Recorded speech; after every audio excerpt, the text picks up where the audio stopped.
الحمد لله الحمد لله الحمد لله الحمد لله الحمد لله الحمد لله الحمد لله.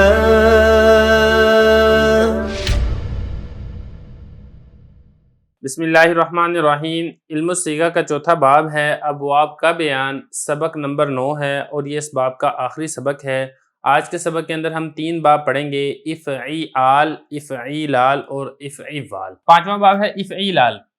اس کی علامت کیا ہے؟ تکرار لام، یعنی اس کے اندر جو لام ہے وہ 2 مرتبہ آئے گا. جیسے کہ آپ کو یہاں پہ لام لکھا ہوا نظر آ رہا ہے اور اس کے بعد آپ کو یہاں پر بھی لام لکھا ہوا نظر آ رہا ہے. اور لام اول سے پہلے الف کا زیادہ ہونا ہے. دیکھیں لام اول یہ والا ہے اور اس سے پہلے جو یا ہے نا یہ اصل میں الف تھا، لیکن مصدر کے اندر یہ الف یا سے تبدیل ہو جاتا ہے. یہ جو فرما رہے ہیں کہ یہ الف مصدر میں یا سے بدل جاتا ہے، جیسا کہ الادہیمام، سخت سیاہ ہونا. اب اس کی گردان کیسے ہوگی؟ ادہام یدہام ادہیمامن فہوا مدہام. اور امر ہوگا اس کا ادہام ادہامی ادہامم، اور نہیں ہوگا لا تدہام لا تدہامی لا تدہامم، اور ظرف ہوگا مدہامن. دیکھیں یہاں پر بھی اگر آپ نے دیکھا ہوگا نا تو امر میں بھی 3 صیغے آ رہے ہیں واحد میں، ادہام ادہامی ادہامم. یہ بالکل ایسے ہی ہے جیسا کہ آپ اس سے پہلے افعیلال باب کے اندر پڑھ چکے تھے.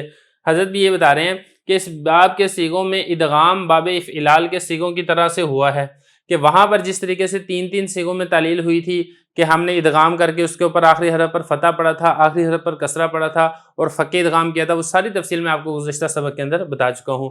یہ فرما رہے ہیں کہ باب افعیلال کے صیغوں کی طرح ہوا ہے. ہر صیغہ کی تعلیل اس کی نظیر کے طرز پر اصل نکال کے کر لینی چاہیے.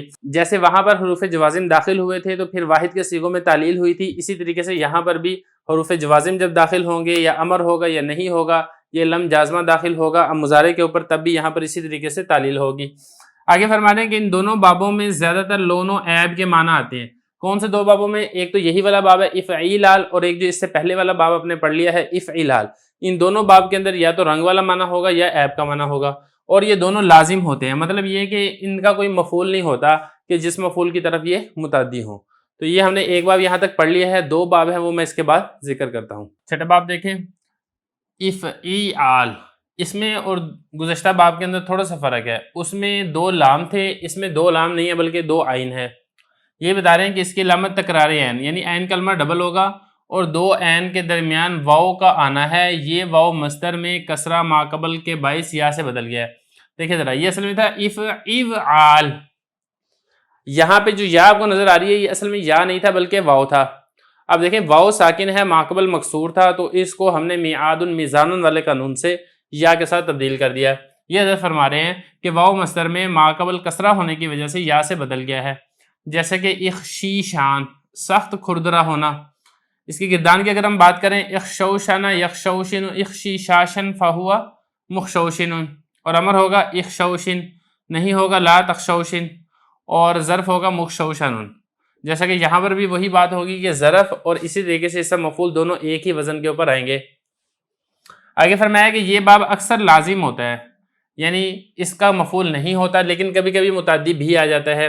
جیسا کہ احلو لیتہو، میں نے اسے شیریں یعنی میٹھا سمجھا. اب یہاں پر دیکھیں، ایک تو اس میں ہے فاعل ہے سمجھنے والا، اور ایک اس میں مفعول ہے ہو ضمیر جس کو سمجھا جا رہا ہے. تو یہ دیکھیں متعدی بیک مفعول ہو رہا ہے. تو یہ چھٹا باب تھا. 7واں باب جس کی ہم بات کریں حمزہ وصلی والے، وہ ہے افعیوال. اس میں کیا ہوگا؟ اس میں ہوتا ہے واو مشدد ہوتا ہے عین کلمہ کے بعد. اب یہ عین کلمہ اس میں یہ ہے، اس کے بعد جو یہ واو ہے اس کے اوپر تشدید ہوگی. جیسے کہ الاجلواد، دوڑنا. گردان اس کی کیسے ہوگی؟ اجلواد یجلوید اجلوادن فہو مجلوید. امر ہوگا اجلوید، نہیں ہوگا لا تجلوید، اور ظرف ہوگا مجلود. تو یہاں تک ہمارے حمزہ وصلی والے جو باب ہیں وہ مکمل ہو چکے ہیں. یہ کل 7 باب تھے. اب اسی سے متعلقہ جو فارسی عبارت ہے ہم اس کو حل کر لیں گے.